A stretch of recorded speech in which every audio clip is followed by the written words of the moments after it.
নমস্কাৰ মোৰ YouTube channel সান্তনা এডুকেশ্যনেল ৰিভাৰলৈ পুনৰ স্বাগতম জনাইছোঁ। পূৰ্বৰ খণ্ডটিত মই দশম শ্ৰেণীৰ প্ৰথম পাঠৰ প্ৰথম খণ্ড বৰগীত কবিতাটিৰ আগবঢ়াইছিলোঁ। এতিয়া দ্বিতীয় খণ্ড আগবঢ়াইছোঁ। আগৰ খণ্ডটিত মই কবিতাটিৰ যি বিশ্লেষণ বা মূল ভাৱ সেইখিনি আলোচনা কৰিছিলোঁ আৰু এতিয়া কবিতাৰ মই কবি পৰিচয় বিষয় তথা বৰগীতনো কি সেই বিষয়ে ক'বলৈ আগবাঢ়িছোঁ। কবি পৰিচয়ত আমাৰ আছে বৰগীত কবিতাটিৰ কবি শ্ৰী শ্ৰী মাধৱদেৱ। তেখেত শংকৰদেৱৰ প্ৰধান শিষ্য আছিল। মাধৱদেৱৰ বিষয়ে আমি জানিবলগীয়া কথা বিশেষ কেইটামান হ'ল। তেখেতৰ জন্ম চন ইত্যাদি তোমালোকে পাঠ্যপুথিত পাবা, সেইখিনি পঢ়িবা।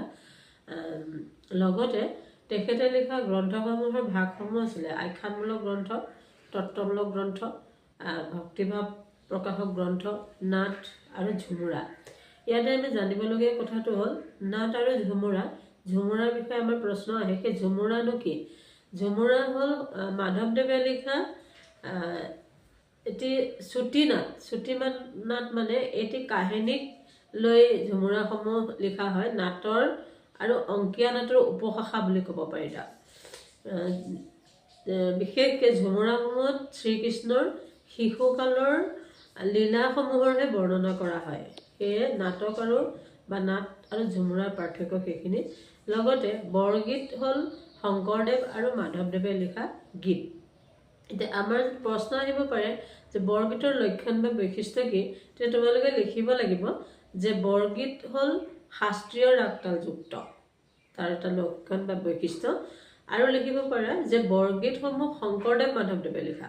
বেলেগ পূৰ্বৰ প্ৰাচীনতম সাহিত্যিক বা কবি আছিলে, তেওঁলোকে কবিতা লিখিলেও তেওঁলোকৰ কবিতা বা গীতসমূহক বৰগীত বুলি কোৱা নহয়। কেৱল শংকৰদেৱ আৰু মাধৱদেৱে লিখা গীতসমূহে বৰগীত বুলি কোৱা হয়। তাৰপিছত বৰগীতৰ আৰু এটা বৈশিষ্ট্য হ'ব যে বৰগীতসমূহ শাস্ত্ৰীয় ৰাগতালযুক্ত। বৰগীত হ'ল ব্ৰজাৱলী ভাষাৰ দ্বাৰা ৰচিত।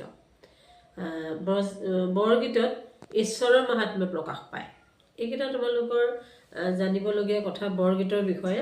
লগতে মাধৱদেৱৰ সাহিত্যিক জীৱনৰ কীৰ্তিস্তম্ভ হ'ল নামঘোষা। কীৰ্তিস্তম্ভ বুলি ক'লে আমি এইটো কথাই বুজিব পাৰোঁ যে মাধৱদেৱৰ মূল পৰিচয় যি গ্ৰন্থৰ দ্বাৰা তেখেতে নৱবৈষ্ণৱ ধৰ্মৰ প্ৰচাৰ আৰু প্ৰসাৰ কৰিছিল, সেই মূল গ্ৰন্থখনে আছিল নামঘোষা। নামঘোষাত 1000টা ঘোষা বা পদ থকাৰ বাবে তাক হেজাৰী ঘোষা বুলিও কোৱা হয়। তোমালোকৰ যদি প্ৰশ্ন আহে যে হেজাৰী ঘোষা কি, তেতিয়া তোমালোকে লিখিব লাগিব হেজাৰী ঘোষা হ'ল নামঘোষাৰ আন এটা নাম। ইয়াত 1000টা ঘোষা থকা বাবে ইয়াত হেজাৰী ঘোষা বোলা হৈছে। আজি খণ্ডটো ইমানতে সামৰিব লৈছোঁ আৰু পিছৰ খণ্ডসমূহ আমি এনেদৰে আগবঢ়াই নিম। আশা কৰোঁ সকলোৰে সঁহাৰি পাম।